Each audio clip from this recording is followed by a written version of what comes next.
Let's talk about all the pitchers next on Fantasy Baseball Today in 5.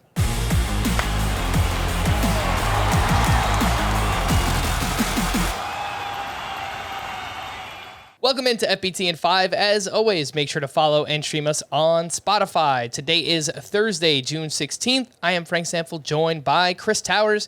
And let's start off with Spencer Schreider, who was pretty awesome once again. 5 2/3 innings of 2-run ball, 11 strikeouts, 24 swinging strikes. He's 73% rostered. Chris, I think that number needs to be 100%.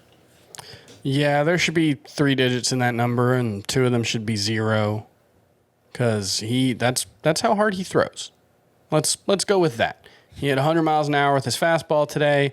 He's averaging 98 miles per hour with the pitch. He got 9 swinging strikes with that pitch. He got 12 with the slider. I think he even threw in a couple with the changeup today for good measure. He's been awesome.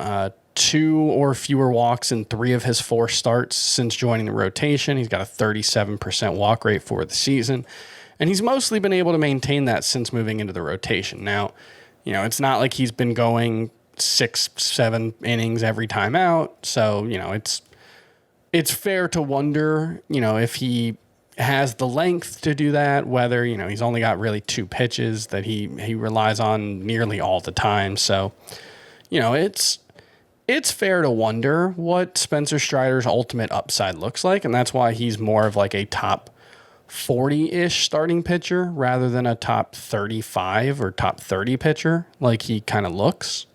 But clear high-end upside, clear ace potential here if he keeps pitching. And one thing we talked about on the full show, he's probably got like 17, 18 rotation turns left, depending on how the Braves want to configure it. And, if he averages right around 5 1/3, 5.5 innings per start, that probably gets him to around 125, 130 innings.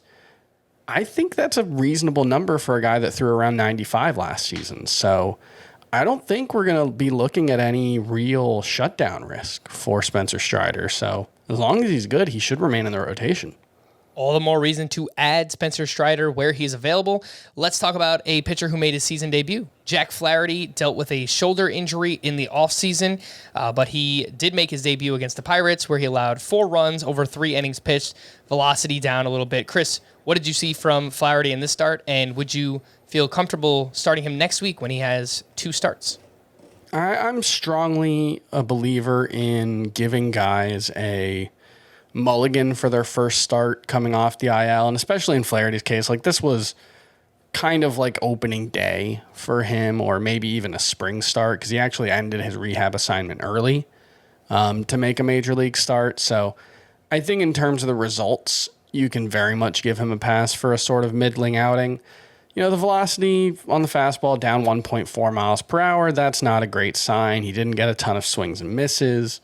And I generally am more skeptical of Flaherty than most, so I still view him, I've got him ranked around 50th at starting pitcher moving forward. A lot of risk with the shoulder and the lat injuries that he's dealt with the last couple of seasons. And then this start, I think what you take away from it is he didn't look great. I'm not going to hold it against him, but I'm not going to, feel super optimistic either. All right, let's take a look at some closer news that came out on Wednesday. Aaron Boone said that he envisions using Clay Holmes in high-leverage situations against the toughest parts of opposing lineups once Aroldis Chapman returns. Boone also clarified that Holmes will be, quote, closing some games too. So what do you think, Chris? How do you think this kind of shapes out between Clay Holmes and Aroldis Chapman?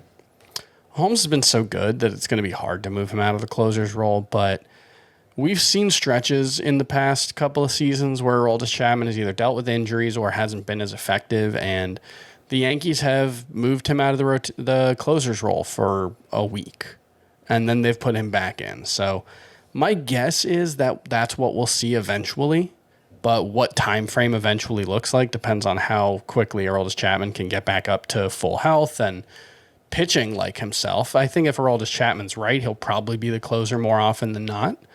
But it's clearly not that he's going to get 90% of the saves like it has been in the past. So there's a change here for sure.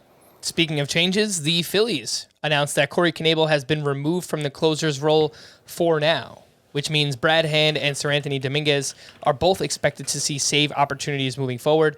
Chris, how are you handling this Phillies bullpen? I mean, you can say for now, but the way closer roles work is if a guy's good, teams are almost never going to take them out of the role. I know I just said the Yankees may do that with Clay Holmes, but the Phillies aren't paying $18 million for Corey Knebel, so I think it's a slightly different thing there. Sir Anthony Dominguez is clearly, I think, the best pitcher in this bullpen right now. He's looked really good. His fastball's been electric, 36% whiff rate with it. So I'm going to bet on him being the closer moving forward. I'm going to bet that he's going to get an opportunity and he's going to run with it.